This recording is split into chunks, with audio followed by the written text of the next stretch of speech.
ఊహించండి, ఒక చిన్న విత్తనం మీ జీవిత దిశను నిర్ణయిస్తే ఎలా ఉంటుంది? ఒక ఆకు మీ పెదవులను తాకి మీ ఆత్మను దహించి వేస్తే ఆ పరిస్థితి ఎలా ఉంటుంది? ఇది కేవలం ఒక అలవాటా లేక శతాబ్దాల నాటి కుట్రనా అని మీరు ఎప్పుడైనా ప్రశ్నించుకున్నారా? అసలు ప్రతి టీ కొట్టు దగ్గర సిగరెట్లు ఎందుకు దొరుకుతాయి? ప్రతి సినిమాలో హీరో పొగ వదలడం, ప్రతి వీధి చివర కైని పొట్లాలు ఎందుకు కనిపిస్తాయి? ఇదంతా ఊరికే జరుగుతుందా లేక మీకు కనిపించని ఏదో పెద్ద ఆట ఇందులో దాగుందా? ఇది ప్రతిరోజు మీ ఆయుష్ను తగ్గిస్తోంది. ఇది కేవలం పొగాకు కథ కాదు, ఇది అత్యాస, వ్యసనం మరియు ధనదాహం గురించిన కథ. ఈరోజు మనం ఆ రహస్యాన్ని బయట పెట్టబోతున్నాం. ఇది తెలిస్తే మీ నమ్మకాలు కదిలిపోతాయి. ఎందుకంటే పొగాకు కేవలం విషం కాదు, ఇది మిమ్మల్ని నవ్వుతూ చంపేసే ఒక ప్రమాదకరమైన వల. పొగాకు కేవలం ఒక అలవాటు మాత్రమే అని మీరు అనుకుంటే పొరపాటే. ఈ వీడియోలో మీ ఆలోచన మొత్తం మారిపోతుంది. అందుకే స్కిప్ చేయకుండా పూర్తిగా చూడండి. పొగాకు కథ కొత్తదేం కాదు, కానీ చాలా తక్కువ మందికి తెలిసిన విషయం దాని అసలైన ఆరంభం. వేల సంవత్సరాల క్రితం ఆధునిక నాగరికత లేని సమయంలో దక్షిణ అమెరికా అడవుల్లో పొగాకు మొక్క పెరిగేది.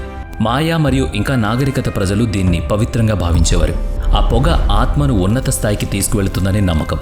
దేవుళ్లతో మాట్లాడడానికి దీన్ని కాల్చేవారు. అదొక పవిత్ర ఆచారం, అలవాటు.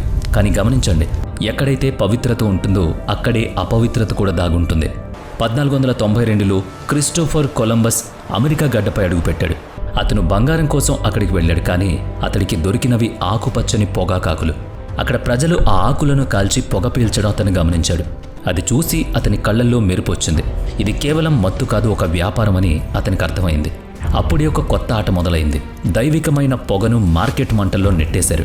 16వ శతాబ్దంలో పొగాకు ఐరోపాకు చేరింది. మొదట్లో పొగ తాగే మనిషిని చూసి పిచ్చివాడని భయపడేవారు. కానీ తర్వాత రాచరికం, మతాధికారులు మరియు వ్యాపారులు దీన్ని స్వీకరించారు. నెమ్మదిగా పొగాకు రాజసానికి చిహ్నంగా, ఫ్యాషన్గా మరియు బాధకు మందుగా మారింది. చివరికి అది రుచిలో దాగున్న విషంగా తయారైంది. పొగాకు వ్యాపారం పెరిగే కొద్దీ ఐరోపా శక్తులకు పెద్ద ఎత్తున వ్యాపారం అవసరమైంది. అందుకే వాళ్ళు బానిసల వ్యాపారం మొదలుపెట్టారు. ఆఫ్రికా నుంచి మనుషులను తెచ్చి అమెరికా పొలాల్లో పనిచేయించారు. వారి వీపుల మీద కొరడా దెబ్బలు, చేతిలో పొగాకాకులుండేవి. పొగాకు ఇప్పుడు డబ్బు కురిపించే యంత్రంగా మారిపోయింది. గమనించండి, ప్రతి సిగరెట్టు విలువ కేవలం 10 రూపాయలు మాత్రమే కాదు, అందులో 100 ఏళ్ల నాటి ఆర్తనాదాలు దాగున్నాయి. ఇప్పుడు మనం చాలామందికి అర్థం కాని అసలైన రహస్యం గురించి మాట్లాడుకుందాం. పొగాకు మత్తు పదార్థం కాదు, అది ఒక మానసిక ఆయుధం. ఇది శరీరాన్ని కాదు, మీ ఆలోచనలను బానిసగా మారుస్తుంది. పొగాకులో నికోటిన్ అనే రసాయనం ఉంటుంది, మీకు తెలుసు కదా. ఇది మెదడులోని డోపమైన్ రిసెప్టర్లను తాకుతుంది. కేవలం కొన్ని క్షణాల్లోనే మనిషికి ప్రశాంతత మరియు హాయినిస్తుంది. కానీ ఈ ప్రశాంతత శాశ్వతం కాదు సుమా, కేవలం ఒక భ్రమ. ఆ ప్రభావం తగ్గగానే ఆందోళన మొదలవుతుంది. మళ్ళీ మనిషి మెదడు పొగాకు కోసం చూస్తుంది. దీన్నే సైకలాజికల్ ట్రాప్ అంటారు.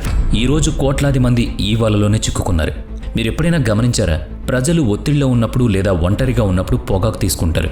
బాధలో ఉన్నప్పుడు అది ఒక స్నేహితుడిలా కనిపిస్తుంది, కానీ అది నెమ్మదిగా శత్రువులా మారుతుంది. ఇది ఒక విషపూరితమైన వలయం. ఇది తమను నాశనం చేస్తుందని తెలిసిన మనుషులు దాన్ని వదలలేకపోతున్నారు. అందరినీ వేధించే ఒక ప్రశ్న ఉంది. పొగాకు ప్రాణాంతకమని ప్రభుత్వాలకు తెలిసినా ఎందుకు నిషేధించడం లేదు? ప్రతి వీధిలో పాన్ షాపులు ఎందుకున్నాయి?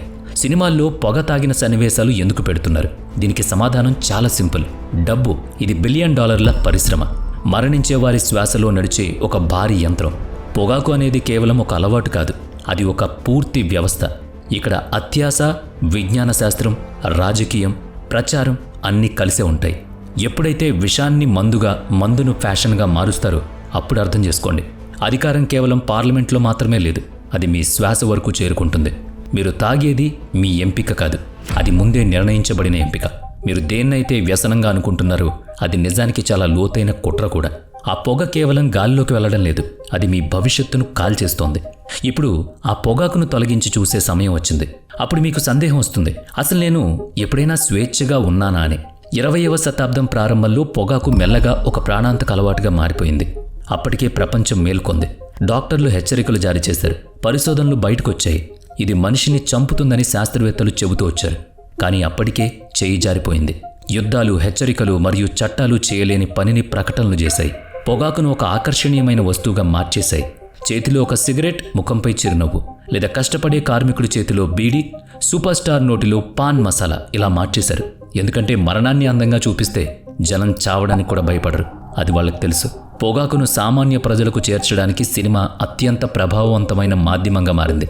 50 మరియు 60వ దశకాల్లో హీరో ఆలోచనలో ఉన్న, ఒత్తిడిలో ఉన్న లేదా విలన్ను భయంకరంగా చూపించాలన్నా వారి పెదవుల మీద సిగరెట్ ఉండాల్సిందే. సిగరెట్ తాగడం అనేది ఒక సందేశంగా మారింది. నేను అందరికంటే ప్రత్యేకమని, నేను ఆలోచనాపరుణ్ణని, నేను మగాణ్ణని జనం అనుకునేలా చేశారు. ఈ భ్రమలో ఒక తరం మొత్తం నెమ్మదిగా కాలి బూడిదైంది. పొగాకు వ్యసనాన్ని అర్థం చేసుకోవాలంటే కేవలం శరీరం గురించి మాట్లాడితే సరిపోదు. దీని వెనుక ఒక పెద్ద మానసిక మెదడు ప్రక్షాళన దాగుంది. భయం చూపిస్తే కస్టమర్ పారిపోతాడని కంపెనీలకు తెలుసు. కానీ పొగాకును విజయం, ప్రేమ మరియు స్వేచ్ఛతో ముడిపెడితే మనిషి పరిగెత్తుకుంటూ వస్తాడు. ప్రతి ప్రకటన ఒక సందేశాన్ని ఇస్తుంది. అలసిపోయారా? ఒక దమ్ము లాగండి. ఆలోచించలేకపోతున్నారా? ఒక దమ్ము కొట్టండి. ఒంటరిగా ఉన్నారా? ఒక్క పఫ్ కొట్టండి. ప్రతి దమ్ము కేవలం నికోటిన్ మాత్రమే కాదు, అది ఒక అబద్ధపు వాగ్దానం. ఇప్పుడు మనం అందరికీ తెలిసిన మౌనంగా ఉండే అధికారం గురించి మాట్లాడుకుందాం. పొగాకు ప్రాణాలకి హానికరమని ప్రభుత్వానికి తెలుసు. ప్రతి వైద్య సంస్థ దగ్గర దీనికి సంబంధించిన డేటా, పరిశోధనల నివేదికలు ఉన్నాయి. కానీ పొగాకు పరిశ్రమ అనేది వేల కోట్ల వ్యాపారం. పన్నుల ద్వారా ప్రభుత్వానికి ఖజానా నిండుతుంది. పెద్ద కంపెనీల నుంచి ఎన్నికలకు విరాళాలు వస్తాయి. కార్మికుల నుంచి ప్రకటనల ఏజెన్సీల వరకు లక్షల మంది ఈ వ్యాపారంపై ఆధారపడ్డారు. అంటే పొగాకు ఇప్పుడు కేవలం ఒక మొక్క కాదు, అది ఒక వ్యవస్థ. మీరు పాన్ మసాలా ప్యాకింగ్ విప్పిన మొదటి క్షణంలోనే మీ నరాల్లో నికోటిన్ ప్రవహిస్తుంది. మీరు సిగరెట్ మొదటి దమ్ము తీసుకోగానే మీ శరీరం ఒక్క క్షణం పాటు హాయిగా ఉన్నట్లు భావిస్తుంది. కానీ అదే క్షణంలో వేల కణాలు చనిపోవడం మొదలవుతాయి. ప్రపంచవ్యాప్తంగా ప్రతి సంవత్సరం 80 లక్షల కంటే ఎక్కువ మంది పొగాకు వల్ల పోతున్నారు. ప్రతిరోజు వేలాది కొత్త జీవితాలు నాశనం అవుతున్నాయి. కానీ స్క్రీన్ మీద మాత్రం మీకు స్వాగతం అని మెరుస్తూ కనిపిస్తుంది. ఇప్పుడు ప్రశ్న మీదే, మీరు దీన్ని చూడగలుగుతున్నారా? పొగాకు కేవలం పొగ కాదు, అది ఒక వ్యూహం. చిన్నప్పటి నుంచే పాఠశాల బయట చౌకగా బీడీలమ్మడం, పోస్టర్లపై నవ్వుతూ కనిపించే నటులు, ఇదంతా ఒక ప్రణాళిక. ఇది కేవలం వ్యసనం అని చెప్పే భ్రమను బద్దలుకొట్టే సమయం వచ్చింది. ఇది వ్యసనం కాదు, మిమ్మల్ని స్వేచ్ఛగా ఉన్నట్లు నమ్మిస్తూ మీ స్వేచ్ఛను లాక్కునే ఒక నియంత్రణ పద్ధతి. ఇప్పుడు మనం తెలుసుకోవాల్సింది ఏంటంటే, ఈ విషం శరీరాన్ని ఎలా నాశనం చేస్తుంది. పొగాకులో ఒక్కొక్క రేణువు వల్ల ఏ అవయవాలు కుళ్ళిపోతాయి. దీని నుంచి విముక్తి సాధ్యమేనా? నరకం చనిపోయాక వస్తుందని అంటారు, కానీ కొన్ని నరకాలు బతికుండగానే శరీరం లోపల మండుతూ ఉంటాయి. పొగాకు నిశ్శబ్దంగా మీ తలుపు తడుతుంది. మొదట స్నేహితుల్లా మారుతుంది, తర్వాత తోడుగా ఉంటుంది, నెమ్మదిగా యజమానవుతుంది. పొగాకు పొగ మొదట తాకేది మీ శ్వాస వ్యవస్థను, అంటే ఊపిరితిత్తుల్ని. ప్రతి దమ్ములో నికోటిన్ మరియు తారు మీ ఊపిరితిత్తుల్లో వెళ్ళి నెమ్మదిగా అక్కడ గోడలపై పేరుకుపోతుంది. మొదట్లో కేవలం దగ్గొస్తుంది, తర్వాత అలసట, మెట్లు ఎక్కుతుంటే ఆవేశం, చివరికి ఒకరోజు ఊపిరితిత్తులు నల్లగా తయారవుతాయి. క్రానిక్ అబ్జర్వేటరీ పల్మనరీ డిసీజీ అంటే COPD అనే స్థితిలో మీ శరీరం గాలి పీల్చుకోవడానికి ఇబ్బంది పడుతుంది. నీటిలో మునిగిపోతున్న మనిషి బ్రతకడానికి ఎలా కొట్టుమిట్టాడతాడో అచ్చం అలాగే. ఒక్క సిగరెట్ మీ గుండె వేగాన్ని పెంచుతుంది, రక్తనాళాల్ని కుచించుకుపోయేలా చేస్తుంది, దాంతో రక్తపోటు పెరుగుతుంది. ఒకరోజు ఈ ఒత్తిడి మీ ధమనులను జామ్ చేస్తుంది. దీనివల్ల గుండెపోటు, స్ట్రోక్ లేదా మెదడుకు స్ట్రోక్, రక్తస్రావం ఆగిపోవడం ఏదైనా జరగచ్చు. ఎన్నో ఏళ్లుగా మీ లోపల జరుగుతూనే ఉందని చెబుతూ ఉంటారు. పొగాకు అత్యంత ప్రమాదకరమైన ప్రభావం మీ మెదడు మీద చూపుతుంది. నికోటిన్ నేరుగా మెదడులోని డోపమైన్ వ్యవస్థను తాకుతుంది. వెంటనే హాయిగా ఉన్న భావాలు కలుగుతాయి. కానీ భావన అబద్ధం, అది క్షణికం. తర్వాత జరిగేది విధ్వంసం.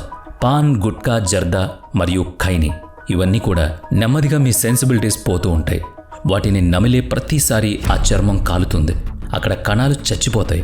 అవి పుళ్ళుగా మారి నెమ్మదిగా క్యాన్సర్కు దారితీస్తాయి. నోటి క్యాన్సర్, గొంతు క్యాన్సర్, నాలుక కుళ్ళిపోవడం, ఇలాంటివన్నీ చాలా చోట్ల చూసే ఉంటారు. ఇది ఈరోజు ఆసుపత్రి మంచం మీద పడుకొని నేను మొదటిసారి దీన్ని తిరస్కరించి ఉంటే బాగుండేది అనుకునే స్థాయికి చేరుస్తాయి. పొగాకు ప్రభావం కేవలం మీతో ఆగిపోదు. రోజు పొగాకు తీసుకునే వారిలో వీర్య కణాలు బలహీనపడతాయి. వాటి జన్యు కణాల్లో లోపాలొస్తాయి.